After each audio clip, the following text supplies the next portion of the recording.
This question comes from YT from my Bible Made Simple newsletter. He asks, how should Christians recognize and respond to spiritual attacks or influence? How should Christians recognize and respond to spiritual attack and influence? A couple of quick things for a short video. Number one, the reality is that Satan and demonic forces exist.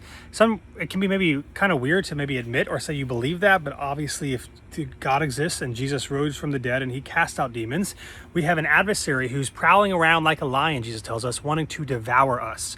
And so they exist. And so for Christians, Satan wants to draw you away from Jesus. Anything he can do to do that is his goal. It doesn't have to be big or scary. It could be small, minor things as well. So number one, Satan and demonic forces do exist. You must recognize that.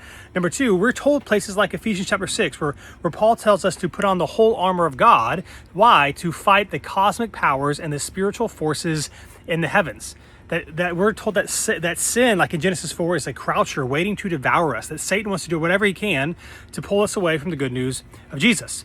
And so here's what I would say to a Christian who maybe has unwanted behaviors or difficult things going on in your life you're wanting to resist. First thing we do is we need to recognize sin, what it is, our desires, our evil desires for what they are, and then resist them. There's plenty of passages you could talk about this. I'll give you one, James chapter 4, where James tells us to submit to God, resist the devil, and he will flee from you. Paul tells us in Romans chapter 12 that we should be transformed by the renewing of our minds. And so we're going to deal with things like anger or lust or impatience or greed or whatever a number of things might be going on in your life. And we need to wisely recognize this is sinful, this is wrong.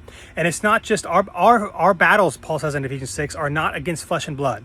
They're against the principalities of darkness. And so we should be able to call our desires what they are, demonic, evil, and sinful, and trust in the Lord as we try to fight against them. It starts with recognizing them. It continues by saying, hey man, Satan wants me to experience death and destruction, and I'm going to do everything in my power to follow Jesus, be in his word, be in community to help me stay on the path of light.